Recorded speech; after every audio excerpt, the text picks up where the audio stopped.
All right, we're at the gate, and Janeen's taking a early lead. So this is the Get Busy Livin Podcast, and I'm Dr. Scott from Six Sense Acupuncture and Healthy Habits Club.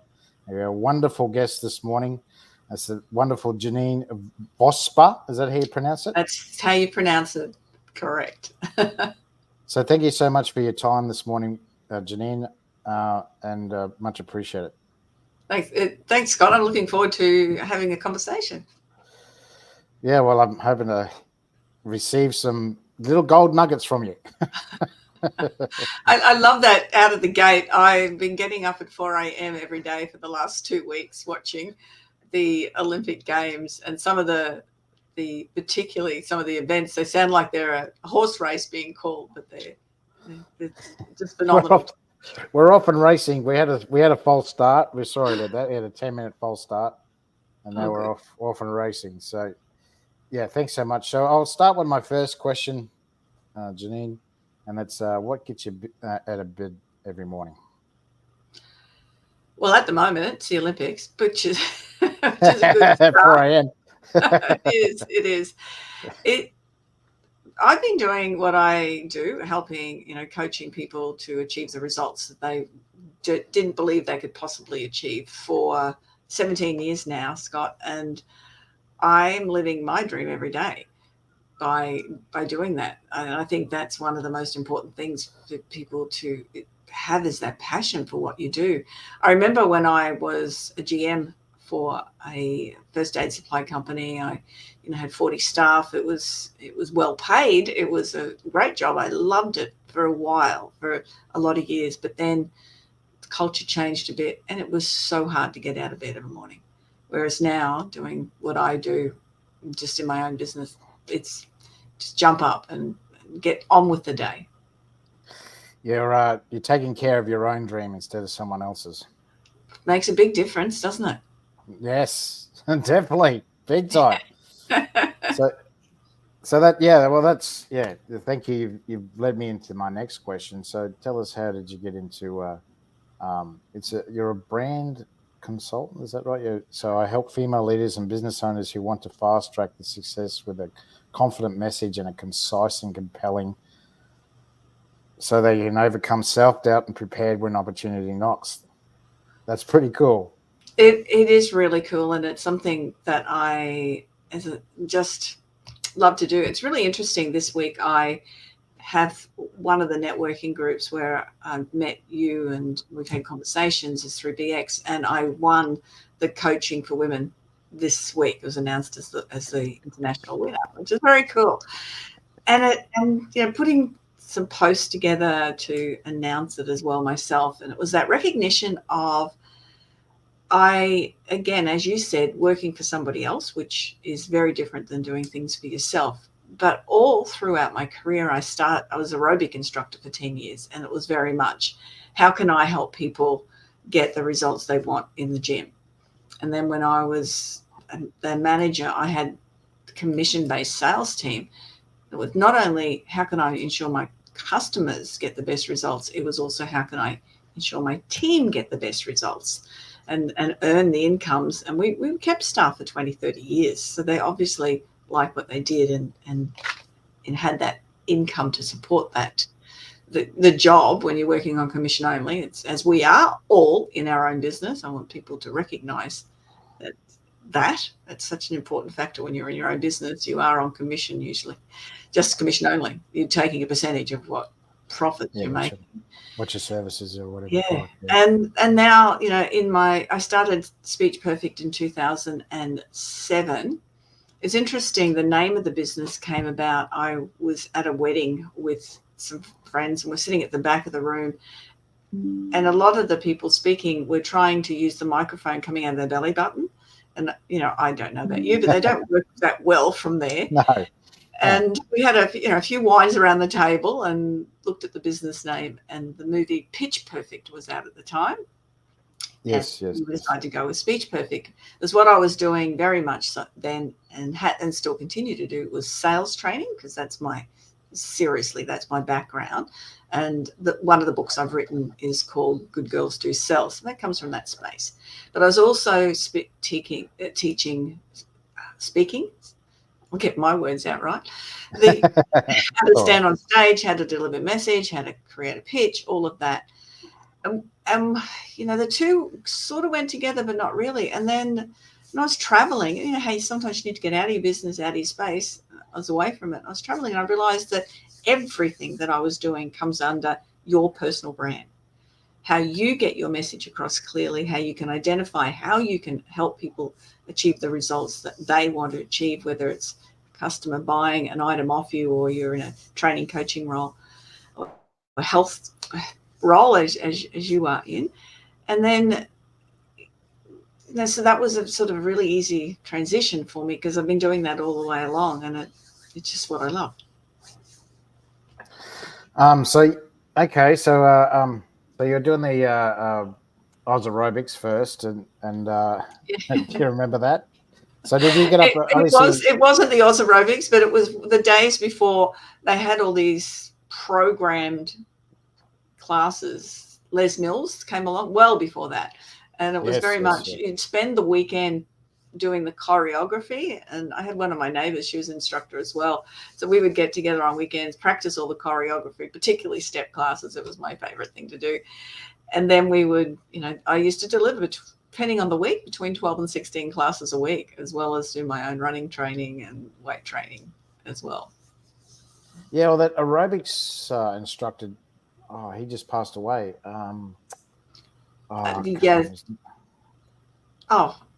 I can see him. He used to do all the TV shows. I should know his name. I know. It was Richard only just Simmons. in the recent week. Richard Simmons. Richard Simmons. I kept going S, but that's Richard Simmons. Mm. Yeah. So, that's going back a bit. I do remember the old VHS, getting the old VHS out and do the aerobics in the morning with Richard, and he also had he did a couple of shows here in Australia with the big shows like was it Mike Walsh and the Midday Show, and he came out and did a fair few of those shows. He did. And that sort of put him on the map here in Australia. So everyone seemed to love him. So, and then so it was the character that they loved. It was and the classes were so different. High impact. Let's get shin splints and wreck the body type of classes. They were fun. And also, when I first started, I've always been one to go, what am I going to do next? What am I going to do next? What am I going to do next? So I train along the way while I was doing something for the next chapter of my life or my business or the jobs I was working in. But I remember when I first started, some girlfriends and we used to get together, and when you said put the VHS tape in, we would do Jane Fonda. Yes, Jane Fonda, yes, did those as well. I'm guilty as charged, Your Honour. That's very true. Yeah. So, what got you into that? What got you into aerobics? Again, it was this. I had babies at home, and some girlfriends. We just said, "Well, what are we going to do?" And rather than just do a mum sit around have coffee, the Brisbane Council, ran some aerobic classes at QE2, which is the sports stadium, and so you could go and they had child minding for $1 or $2, and you could go and do your aerobics class. The kids loved it. The child minding people were fabulous, and then you could go out on the track. You could do, and then they put on a cuppa for you as well. So the kids were looked after for about 3 hours. You got a chance to socialize, but also get to exercise. We did that a few days a week, but we also would get together and do the exercises with the tapes. And it just continued from there, that love of it. I trained and did the second ever fitness leaders course that was available in Queensland. It was a 6 months training on anatomy and physiology, and then went and did all these modules teaching aquarobics. And I used to work with elderly also, and got involved with a guy from uni that was doing some testing on older adults just to see how they would perform if they did more weight training. And so I was the instructor for them, and they did a course for a period of time. So I had a lot of fun doing it. It was again, it was my own business, and it was a great way to get fit yourself, although that's not what you're there for, but to do what you love. Well, it's like anything. I did martial arts when I was younger, and I still do it, but not as intensely as I used to. I did it because of my friends, because all my friends used to go there, and I originally went because of my brother, and then he was doing it, and of course, Karate Kid came out, and oh my god, everyone's doing karate, and same deal, huh? You go there because your friends are there, and then you become friends with those people that are already there, and or people who come along, and you're training with them, and because we're all like minded, we're in exercise and stay fit. And that's something that I've done all the way through. It was, different levels of fitness depending on availability and time. But, I still walk most days, or at least do stretches each day. And I know for, my age, I'm doing pretty good, not on any medications of any sort. And, it's trying to stay as healthy as I can. Yeah. So it's mid-60s, and, feeling every day is got energy and can go out and do it. And I think that's all comes back to doing what you love as well. Yes. Back to that first question. Yeah. Just hold that back for the last question, okay? Yeah. Because that's in the last question, that answer. And I was going to say, so you got into aerobics, you're teaching a lot of people, you also had a lot of staff under you. And then what got you out of aerobics into the was it the new book that you wrote? It was into a sales rep and then GM role. The aerobics, as I said, that was 10 years, and doing so many classes a week and doing my own training. Eventually, the body goes, the knees don't like the step classes, even though I love doing them. The shin splints, all the things that came with it. So, and as I mentioned, this is something that when I work with clients, I get them to do is what is 10 years time look like for you? It's not necessarily here set a goal for 10 years, but what does it look like, and what do you want it to look like? So as I said before, I always start going, okay, so while I was teaching aerobics, and I started studying a diploma of management, and I did that part-time, in amongst raising children, primary school age by this time. And so it's that, what's the next career? And I then started applying for different jobs. And this is a really interesting point that I think that's relevant to everybody, that I applied for different jobs that I was well and truly qualified for and didn't get until I got the job I was meant to get. And it's that frustrating part of not getting things. You look back and go, well, what the heck happened there? And then you get the job you're meant to get. Yeah. If you're living week to week, it's very difficult. It's very hard because you're like, I'm trying here. I'm trying to make money. And I like looking for a job as a job in itself. That's why people that are on Centrelink, how do they do it? I don't understand. I remember when I first got out of high school, I had to go on Centrelink payments because at the time we had a recession, 88, 89. And of course there was no jobs. If you wanted to be a chef, there was heaps of apprenticeships. If you want to be a hairdresser, very good. But I was terrible with food, at that time anyway. And hairdressing, I didn't really see myself blonding people's hair and cutting it. And so it was very difficult. So for 6 months, I was looking for a job, and I thought, this is like, I was running around everywhere. I was like, I should be a courier. That's what I was thinking. I should be a courier because I was running around everywhere. Because every day I was, going into interviews and the likes. I thought, this is just like a job. This is no different. This is like, I might as well I should have just started my own employment agency because I knew exactly what to do. I knew it, and it, like you said, I ended up getting into a job that I liked, and it was through word of mouth. It wasn't actually through an interview. I did have an interview, but it was more like you've got the job because no one else applied. Well, he did. Well, he didn't. He didn't have to. I can see where he was coming from, the owner, because he's like, well, I don't want to go through all that interview garbage.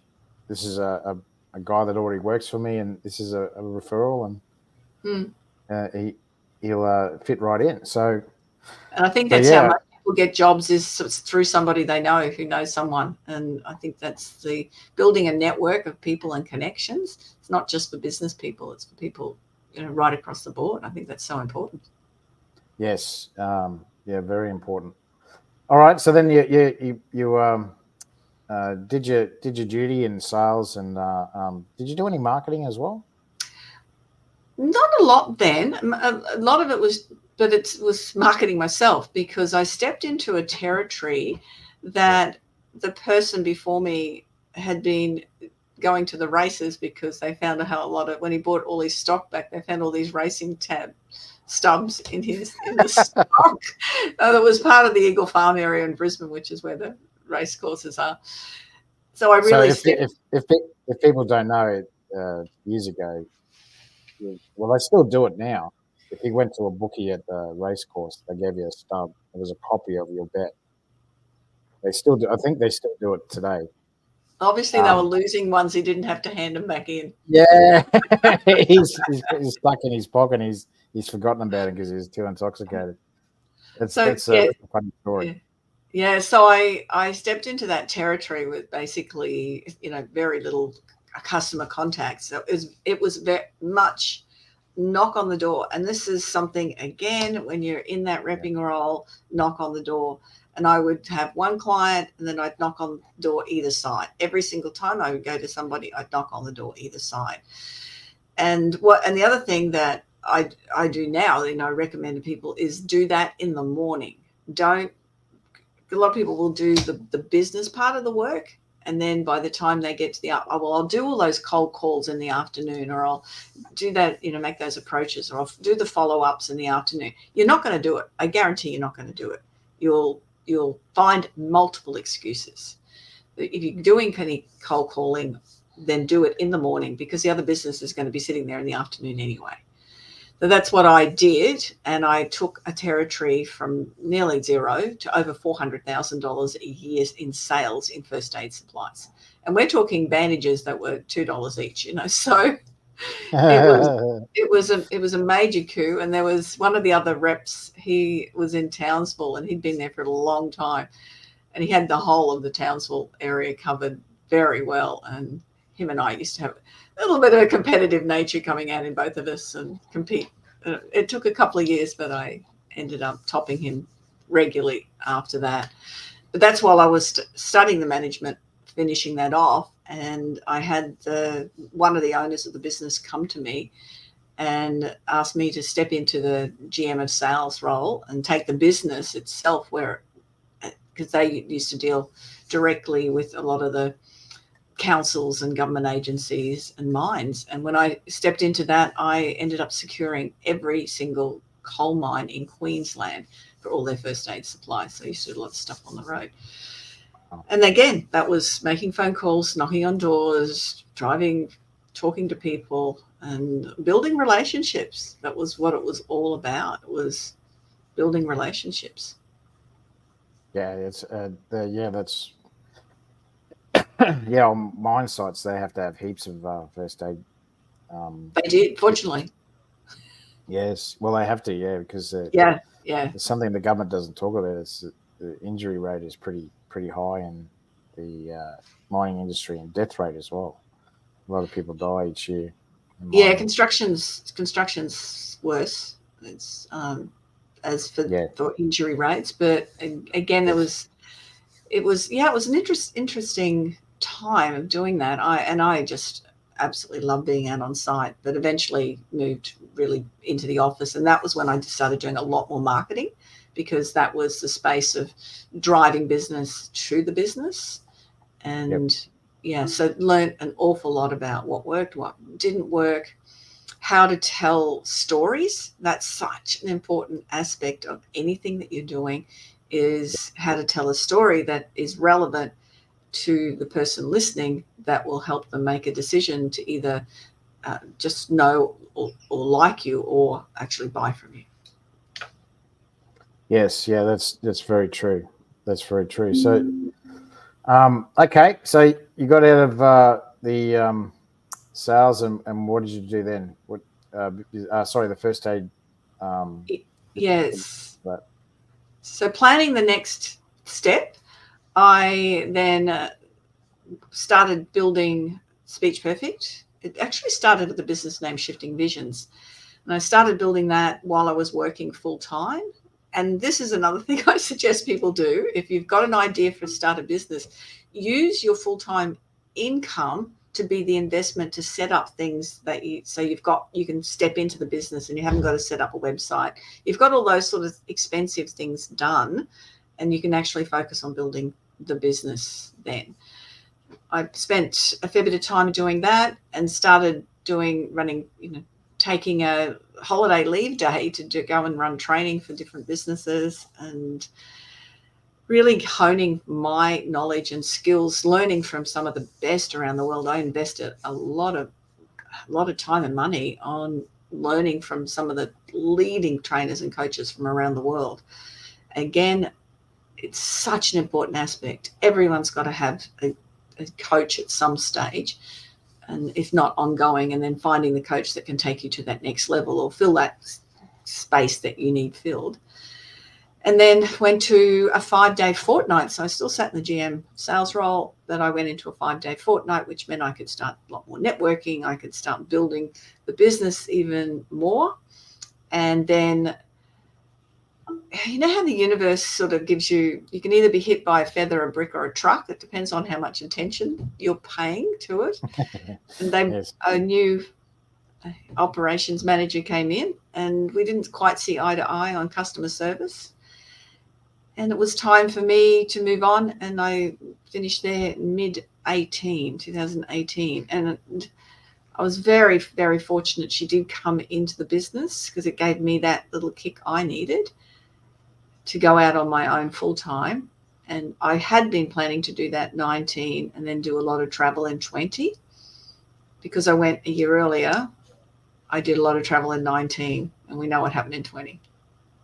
yeah, that's true. It was Where'd you go? listening to the feathers, sorry, paying attention to those feathers rather than Yeah, having hit by a truck.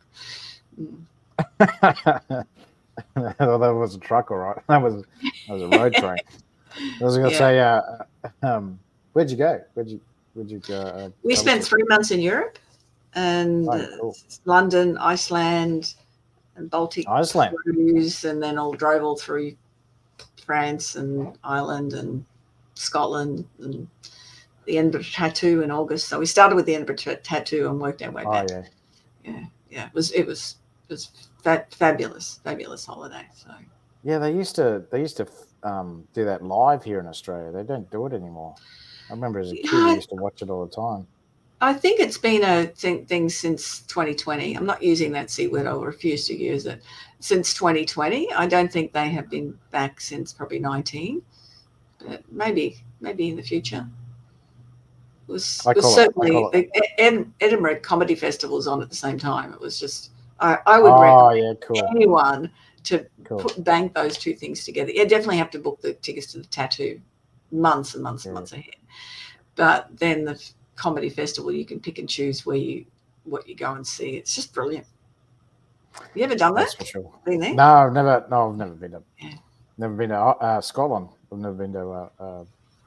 So if people don't know it, people don't know Edinburgh Tattoo is it's like a march, I suppose you could call it.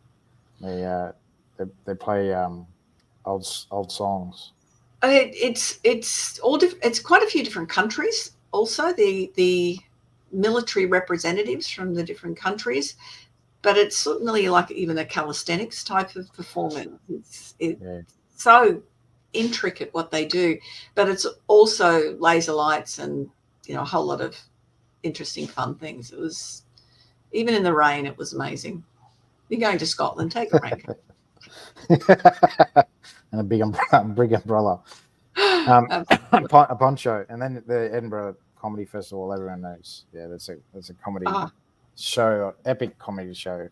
The best in the world. It's hundreds of choices you can go and see of all different types of shows, and a lot of free.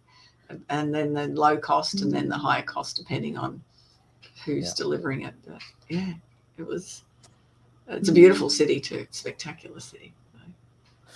Oh yeah, it's on it's on the bucket list. So what did I say? So how did you get into this Speech Perfect business? What's got you into that? I know you've been doing it for a long time, but yeah, it was very much probably started off listening to those bad speeches at the wedding, and that was sort of the space I was thinking of stepping into was. Yeah. But what I realized, and having spoken to a lot of people, even though, and it's quite an interesting concept. What people remember about someone's wedding is what goes wrong usually, rather than what goes right. The thing that often goes wrong the most are the speeches. And they can be memorable. You want them memorable for the right reasons, not the wrong reasons. People are very prepared to invest a lot of money in their dresses and venues and everything, but weren't as prepared to invest a whole lot in getting their speeches right and the delivery and the practice of it. I did a fair bit of coaching for different people, but it was an interesting concept. And then thinking about, this is more important, I suppose, for business people, or they put more value on it, and that plus the sales training. I moved more into that space of working with sole traders, entrepreneurs, anyone that wants to get really clear in their message, or they want to be able to actually stand on stage and be seen as the expert in the room. And that's what, when you are in front of the room, you are the expert, and then that leads to improving your brand. It leads to people coming to you because they see you as the professional that can help them with the results they want. You're jumping the gun again, Janeen. Okay. You're jumping the gun again, Janeen. Oh, am I? I forgot what the questions were. I answered them ages ago. So tell us, give us a good example of how you've helped someone turn their business around just by changing their it's interesting. There's been quite a few people along the way, and I have no idea what I wrote down in those responses at all. I'll give you an example of someone I'm working with now, which is really quite a different sort of space. I'm working with a surgeon who needs to achieve results to become a consultant. But because he struggles with interviews and being able to stay on track, but also the confidence to just even have a casual conversation, he's missed out on opportunities for quite a few years and never got through these interviews, which is the next stage in a very long study period and a career. What we're working for quite a few hours that we're going to be working together, but with the first session was an hour and a half, and I saw him again last Saturday, and I said, "How did you go?" And he said he delivered what do they do when they a patient's story, like a case study. A case study. So he stood in front of the room and delivered a case study. And he had great feedback from the senior staff and his juniors as well. 6 years he's been a resident. He has never, ever delivered a case study. He said he felt like he could own the room. He felt so confident in himself and had so much belief. And he said he carried that around for the next few days. What do I do? What I do? That's not well, it will be a financial gain for him, because once he can achieve the results that he wants, he can definitely move into that consultant role. But it's that amazing space where people find their voice, find that confidence in their voice. I got to admit, I'm not academically gifted, but a lot of my colleagues are academically gifted, and because I was stupid enough to go and do a master's degree, so a lot of people I did it with, they were really good at academia, and I've watched them grow themselves, and I think the feedback I get from them is that they like everything to be perfect because they're academics. See, it has to be precise. It has to be. But like this for now, if you asked me to do this 2 years ago, I would have been like, "What? Really? You want me to doing it live? Yeah. Please." But I'm not afraid to make a mistake now. It's okay to make a mistake, but I think that's what they're afraid of. They're afraid that their peers are gonna say, "Oh, this is your." They don't want the bad feedback. I'm sorry to say, it doesn't matter. It doesn't matter who you are. You're always going to get bad feedback. It's the standards they put on themselves. Also, this Yes. person, yeah, as you said, they're a lot smarter than I am. That's for sure. It's that level of expectation, and there's no such thing as a perfect result of anything anyway. It's Yeah, that's yeah. right. So that it holds a lot of people back. But I noticed a lot in the academia world. They Yeah. find it difficult to, like that gentleman that you're talking about, and yeah, he's a surgeon. That's and that it's another level again of Oh, expectation. no, So yeah, definitely. I can understand why he doesn't. Yeah, he's afraid to deliver. Yes, yeah, it was very exciting when he said that he had, and that's going to make a difference because the people seeing him do that are also the people that go through assign the interviews too. So it will be very important for his career that it's making all these changes. And again, recognizing something that he needed to do and getting a coach to help with it. And I'm not That's sure what story I provided you with. It's no, that's a great one. That's a classic. yeah, That's a excellent. Yeah. that's a good one. Have you got another one? You got another? Oh, there's the financial rewards of standing on stage, and when I run my branding course, part of it is finding out what people want it for, and I have quite a few people that want to be able to stand on stage and speak to groups, and working with a lady who's a feng shui expert.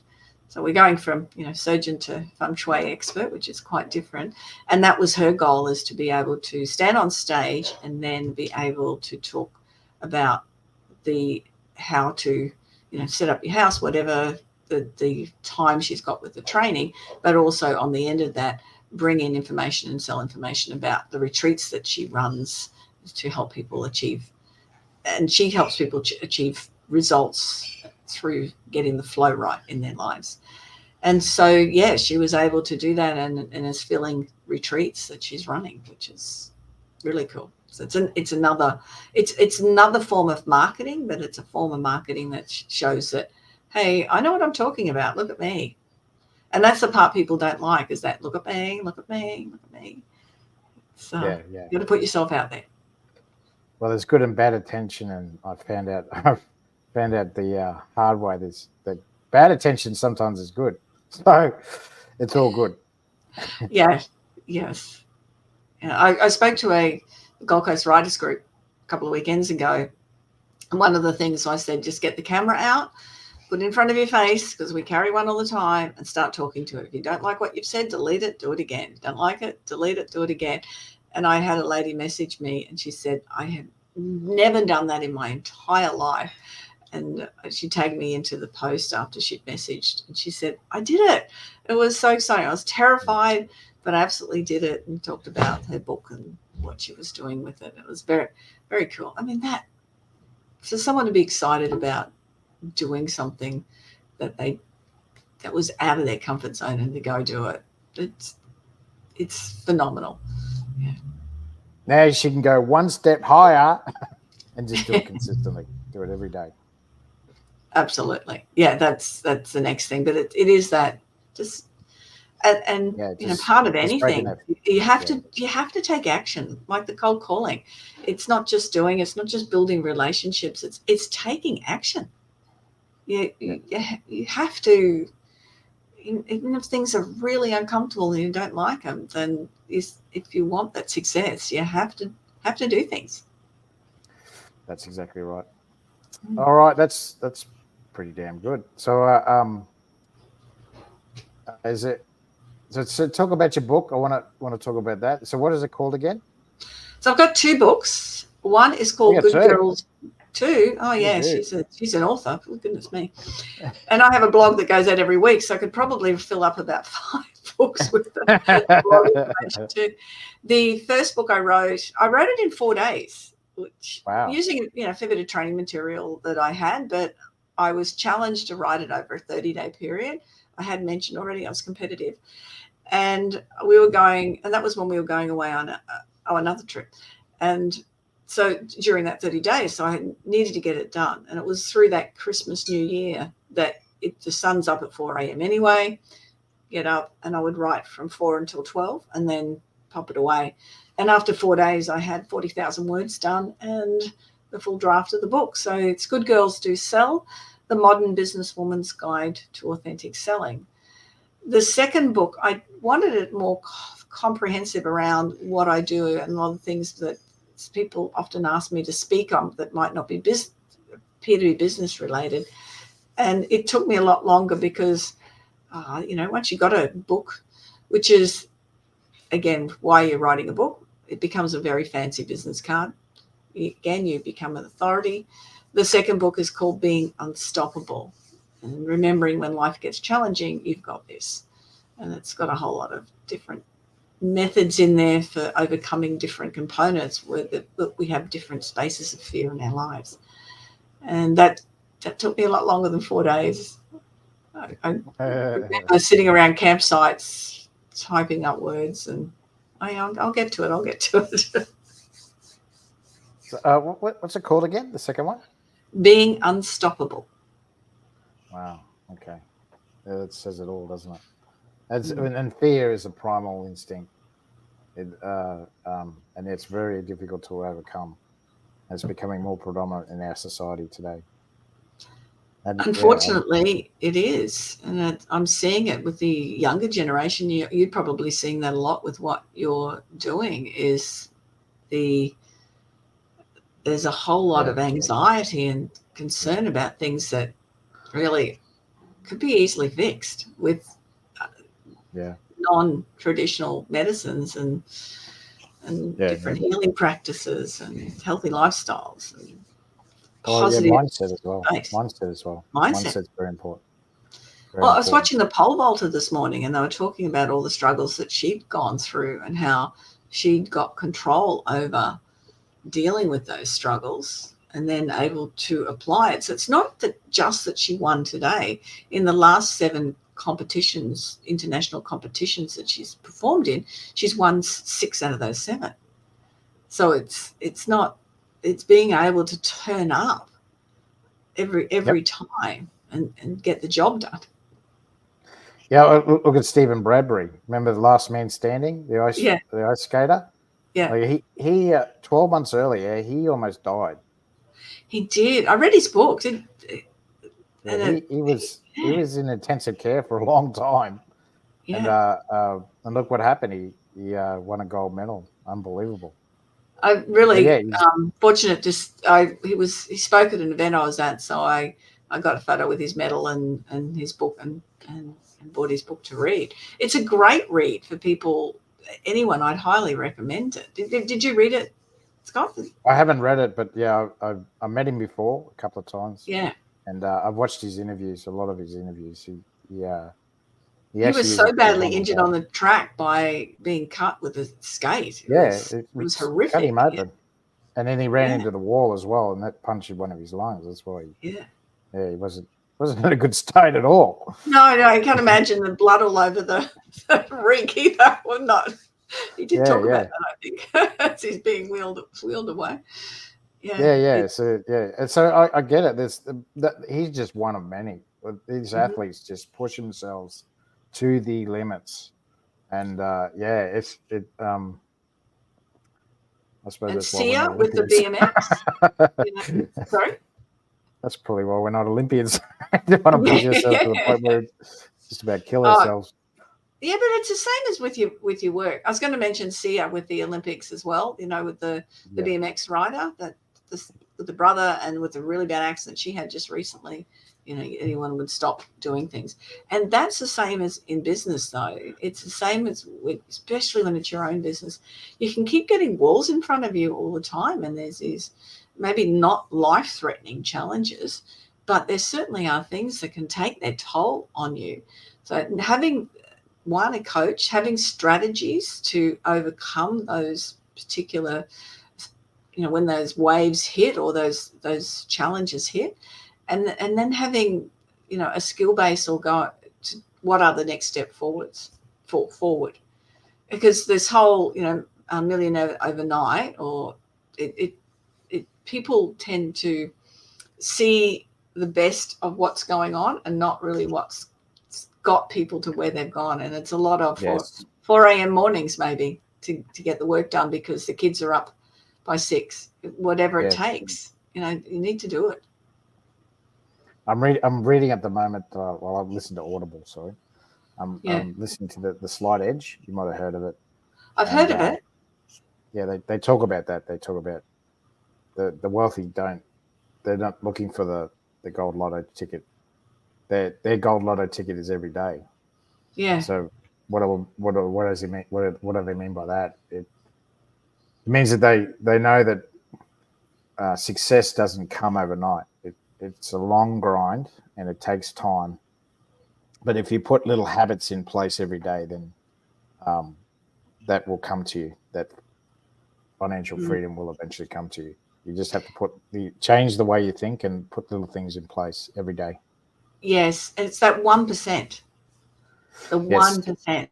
What are you doing that is 1% more than other people are prepared to do? Yeah, they talk about a lot in sport. The little 1%ers, they can change the way that you perform. Very much so. All right, okay, Janeen, we're on the back straight now. We're whipping her in. So, who is your ideal avatar or ideal client? You sort of already mentioned it. So there's a couple of different groups that I work with, particularly. One is definitely women's sole traders or small business owners. And, I have the We Are Women podcast, and We Are Women mastermind group. And as I said, I won the coaching for women. And it's very much in that space that I come from. It's really interesting. I attract a lot of male clients. And there's not that I turn people away. And this is something that's very important for people to realize. You can market to your avatar, your preferred clients, but don't try to advertise to everyone because you're going to miss out on your preferred ones, but you will get others that will want to work with you because of what they see you do. So definitely working with women in business. And I'm speaking to a lot of different women's groups in particular, women's business groups. I've got a conference I'm speaking at tomorrow. I've got a couple other conferences lined up. But I also work with small business owners, and particularly in that professional field, engineers, lawyers, accountants, who need certain KPIs and actually banking as well. They've got to actually have clients. It's like any business. You've got to have clients. Yeah. They're very good at what they do at the technical aspect, but when it comes to getting somebody across the line to work with them, they feel very, very uncomfortable in the sales process. But that's all part of any business. You don't have sales, you don't have a business. So that's what I teach people, is to how to overcome the ego and think about how they help people and not making a sale. So it's those two industry groups, and then market differently into both of them. Okay, excellent. And just the last question. So tell us, what ideas or information would you give to achieve lifelong longevity? Oh, haven't I done a lot of that anyway? Yes, you have. That's what I said. Wait till the end. No, it's all part of the process, isn't it? Well, and that's the answer. It's all part of the process. You've got to be able to do those 1%ers. You've got to be able to put in good habits. There's another good book to read, James Clear's Atomic Habits, if you haven't read that at all. No, that's great on the list. read. That's on the list. It's about and doing a couple of things at the same time. I'll put together a year's worth of quote posts with the decorative on Canva, and I'll do that on a Saturday afternoon in December, so that I've got then 52 for the next year all set up, ready to go. And it's chunking work. It's being smart about how you're doing things. It's putting systems in place.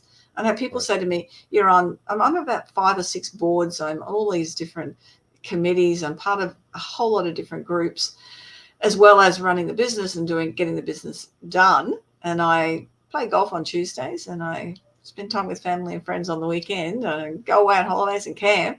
And they're going, well, how do you do that? And it's to do with systems, like getting all those posts done once a year. That's a system. And how do you do it? So saving time and don't procrastinate. It's not really part of my vocabulary. Just get stuff done, especially if you don't like it. Do it first.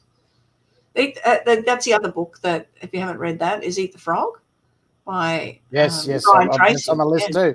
That's on the list too. Yeah. It's a good little hard book. I would suggest buying that one as a nice little hard book, but it's Eat the Frog. It's saying just do the things you don't like doing first, because the other stuff's fun. It's there, it's sitting there, and it's like a reward then once you've achieved it. And I put timers on to go, okay, I've got to answer emails now, so I'll put a timer on to do it. Or even the most cringeworthy, I've got to figure out my accounting, which goes off to a bookkeeper, but you still got to do stuff yourself. Okay, I'll do that now. Don't annoy me. That's it. All right. Thank you very much, Janeen. Much appreciated for your time. We'll get you. I'll get my VA to give you the links to the 3 platforms I filmed this on. So if anyone's got any questions for you, they can go straight to your information, and if they want a copy of your books as well, your 2 books that you got. So much appreciated for your time, Janeen. Oh, really appreciate it. Yeah, and my website's my name, so it's really easy to find. So thank you very much, Scott. It's been fun. Appreciate it. Thanks, Janeen. Have a great day. See you guys. Too. Bye-bye. Bye.